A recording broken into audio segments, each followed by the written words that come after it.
Ladies and gentlemen, space cadets and Martian dreamers, welcome back to Galactic Greg's, your go-to source for all things interstellar and yes, intergalactic. Today, we're diving into one of the boldest, most ambitious plans in all of human history. That's right, Elon Musk and SpaceX are taking humanity's biggest leap yet. By 2026, Musk plans to land robots on Mars. And if all goes well, humans could follow in soon as 2028. But can he really put it off? Well, buckle up because we're about to find out. SpaceX has always been about pushing boundaries. They revolutionized rocketry with reusable boosters. SpaceX has dramatically reduced the cost of access to space. They gave a Starship, a behemoth of a spacecraft designed to carry cargo and cruise to space. But Mars, well, that's a whole different beast. Musk maintains that the launch cost for SpaceX for a Starship flight might be as low as $9 per pound. I did a video on that a few years ago. Imagine you might be able to book a ticket to orbit for not much more than a trip from New York to Tokyo. Wow. Want to move to Mars? Passengers on the old rickety sailboats to America during the colonial era had to work for decades and decades just to pay for their trips, often working for 10 years or more as indentured servants upon arriving in America. Yes, as slaves. Your move to Mars may be comparatively far cheaper. Move to Mars, young man. To twist General Greeley's old Go West young man advice. Or, of course, we all know what Arnie said. Get your ass to Mars. So here's a master plan.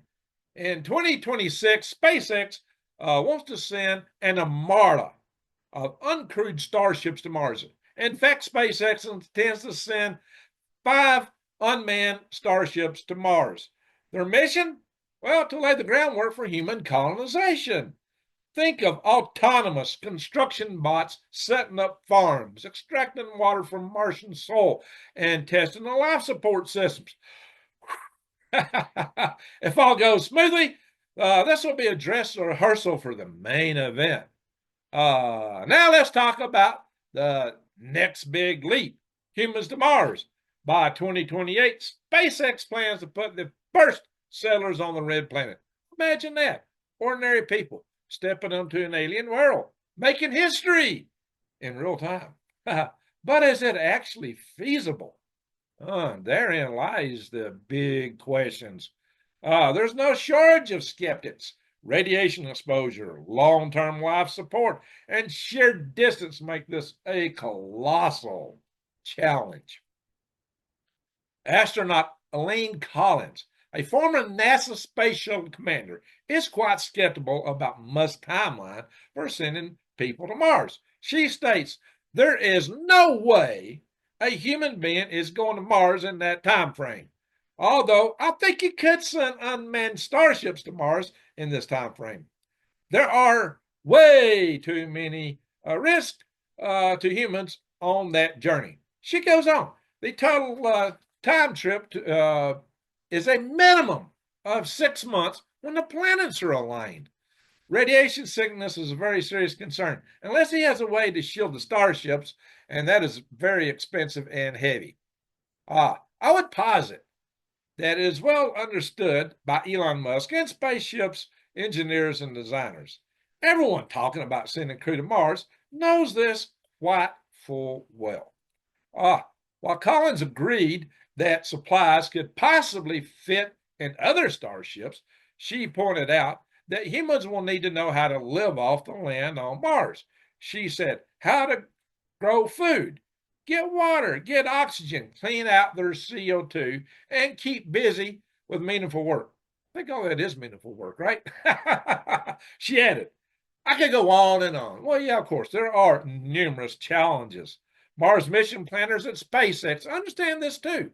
Let us hope that the first uncrewed initial missions to Mars, equipped with what should be very capable by then Tesla Optimus robots, within a couple of years, will set up the prerequisite life support functions before a crewed launch is committed to.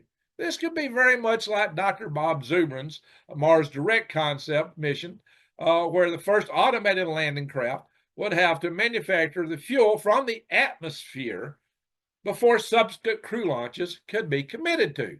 And oh, by the way, I have had Dr. Bob Zubrin, Robert Zubrin, on this channel. Go back and look at the videos. He's an old friend of mine, former colleague in space activism. Not a former colleague, I'd say a present colleague. As in Zubrin's plan, Musk plans to use methane fuel processed from the CO2 in the Martian atmosphere. So one would hope SpaceX would likewise include return fuel manufactured in the planning before the crew launch is committed to. SpaceX is indeed already planning to set up housing initial needs before the first humans arrive. So I think this is, I think Musk is on this like a chicken on a June bug. Anyway, Musk isn't one to back down from a challenge. As we well know, SpaceX has already tested next-gen life support systems, high-speed Starship refueling, because he's got to refuel these things in orbit. He wants to get them lights to get them on to Mars. Radiation shielding tech. Every launch, every experiment brings us closer to that first Martian footprint. According to Musk, the initial crewed expeditions to Mars will consist of around 12 individuals and will aim to, as he said, build out and troubleshoot the propellant plant and Mars-based alpha power systems, in addition to establishing a rudimentary base using comparable technology on Earth. The business intends to actually manufacture carbon-neutral propellant here on Earth, pulling CO2 out of our atmosphere to launch to Mars, and then doing the same on Mars. Yes, SpaceX does intend to transform resources available at Mars into fuel for the return flight. So, Musk said, we're making progress. Within our lifetime, we'll see a self-sufficient city on Mars. Now, that's what he hopes. Bold words, though, yes? Bold words. But hey, words have built civilization. So what do you think? What do you think yourselves? Can SpaceX pull this off? Will 2026, just next year, be the year of robot pioneers? Now, I do think that's ambitious, especially given the developmental phase in Starship now. But hey, maybe things will pick up. Do you think you can do it? Will 2028 be the dawn of a new Martian era? Let me know in the comments. Tell me what you think. Anyway, if you love space, smash that like button, bang the bell, subscribe for more cosmic content. As always, keep looking up because the future is waiting. This is Galactic Greg signing off.